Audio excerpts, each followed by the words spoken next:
हिंदू धार्मिक मान्यताओं में अहोई अष्टमी का भी विशेष महत्व है। इस व्रत पर माता पार्वती के साथ पूरे शिव परिवार की पूजा की जाती है, जिन्हें अहोई माता के रूप में माना जाता है। संतान की अच्छी सेहत और लंबी उम्र के लिए किया जाने वाला अहोई अष्टमी व्रत इस बार 5 नवंबर को होगा। मान्यता है कि अहोई अष्टमी का व्रत करने से संतान के ऊपर मंडराने वाला हर अहित हित में बदल जाता है। आइए आपको बताते हैं अहोई अष्टमी व्रत का महत्व क्या है, इसका उपवास करने के नियम क्या है और इस व्रत में कौन कौन सी सावधानियां बरतनी चाहिए। अहोई अष्टमी व्रत कार्तिक कृष्ण पक्ष की अष्टमी तिथि को रखा जाता है। अहोई माता यानी माँ पार्वती की पूजा की जाती है। महिलाएं व्रत रखकर अपने संतान की रक्षा की प्रार्थना करती हैं। महिलाएं इस दिन अपनी संतान के दीर्घायु होने की प्रार्थना करती हैं। संतान नहीं हो पा रही हो तो उसके लिए भी ये व्रत विशेष है। संतान गर्भ में ही नष्ट हो जाती हो तो, दीर्घायु ना हो तो ये व्रत शुभकारी होता है। इस दिन विशेष प्रयोग करने से संतान की उन्नति और कल्याण भी होता है। अहोई अष्टमी पूरे साल में पड़ने वाला एक ऐसा व्रत है जिसकी महिमा को चंद शब्दों में समेटा नहीं जा सकता। इस व्रत को करने के अपने नियम कायदे हैं। अहोई माता की आकृति गेरुआ या लाल रंग से दीवार पर बनाएं। सूर्यास्त के बाद तारे निकलने पर पूजन आरंभ करें। पूजा की सामग्री में एक चांदी या सफेद धातु की अहोई चांदी की मोती की माला, जल से भरा हुआ कलश, दूध, भात, हलवा और पुष्प, दीप आदि रखें। पहले अहोई माता की रोली, पुष्प, दीप से पूजा करें। उन्हें दूध, भात अर्पित करें। फिर हाथ में गेहूं के 7 दाने और कुछ दक्षिणा लेकर अहोई की कथा सुने। कथा के बाद माला गले में पहन ले। चंद्रमा को अर्घ्य देकर भोजन ग्रहण करें। चांदी की माला को दिवाली के दिन निकाले और जल के छींटे देकर सुरक्षित रख दे।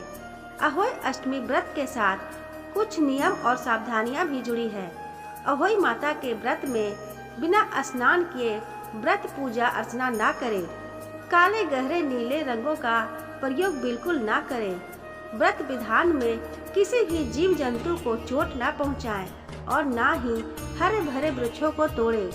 अहोई माता के व्रत में पहले इस्तेमाल हुई सारी पूजा सामग्री को दोबारा इस्तेमाल न करें। पुराने मुरझाए फूल या पुरानी मिठाई व्रत में प्रयोग न करें। ये व्रत रखने से माँ पार्वती का आशीर्वाद माताओं को मिलता है। उनका रक्षा कवच संतानों को भी प्राप्त होता है। ये व्रत खास तौर से उत्तर भारत में मनाया जाता है। यूपी, दिल्ली, हरियाणा, राजस्थान, मध्य प्रदेश में ये व्रत महत्वपूर्ण माना जाता है। संतानहीन दंपतियों को संतान प्राप्ति के लिए अहोई माता का व्रत करना चाहिए। अहोई अष्टमी पर्व से संबंधित विभिन्न पौराणिक कथाएं प्रचलित है। इन कथाओं को पूजा करते समय स्त्रियां एक दूसरे को कथाएं सुनाती हैं। अहोई अष्टमी से संबंधित प्रचलित 2 कथाएं इस तरह है। प्राचीन काल में एक साहूकार था जिसके 7 बेटे और 7 बहुएं थीं।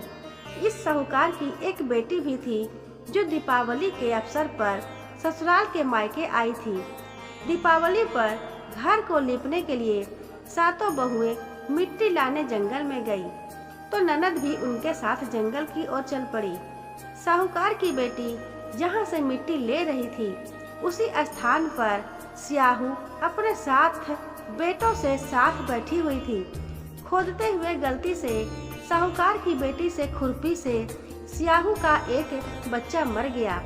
स्याहू इस पर क्रोधित होकर बोली, मैं तुम्हारी कोख बांधूंगी। स्याहू की बात सुनकर साहूकार की बेटी अपनी 7 भाभियों से एक एक करके विनती करती है कि वह उसके बदले अपनी कोख बंधवा ले। सबसे छोटी भाभी ननद के बदले अपनी कोख बंधवाने के लिए तैयार हो जाती है। इसके बाद छोटी भाभी के जो भी बच्चे थे वह सभी 7 दिन बाद मर जाते थे। 7 पुत्रों की इस प्रकार मृत्यु के बाद उसने पंडित को बुलवाकर इसका कारण पूछा। पंडित ने सुरही गाय की सेवा करने की सलाह दी। सुरही सेवा से प्रसन्न होती है और उसे स्याहू के पास ले जाती है। रास्ते में थक जाने पर दोनों आराम करने लगते हैं। अचानक साहूकार की छोटी बहू की नज़र एक ओर जाती है। वह देखती है कि एक सांप गरुड़ पंखनी के बच्चों को डसने जा रहा है और वह सांप को मार देती है।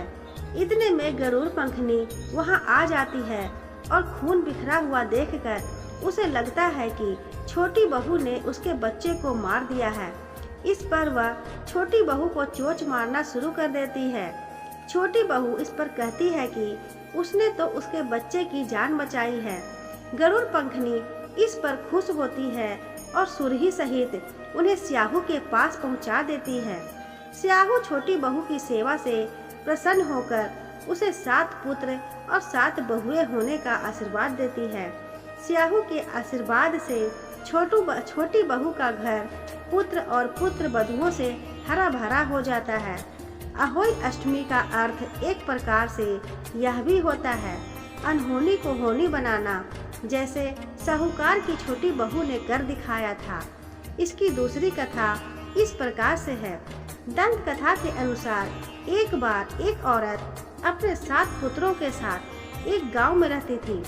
एक दिन कार्तिक महीने में वह औरत मिट्टी खोदने के लिए जंगल में गई। वहां पर उसने गलती से एक पशु के शावक की अपनी कुल्हाड़ी से हत्या कर दी। उस घटना के बाद उस औरत के 7 पुत्र एक के बाद एक मृत्यु को प्राप्त हो गए। इस घटना से दुखी होकर उस औरत ने अपनी कहानी गांव की हर एक औरत को सुनाई।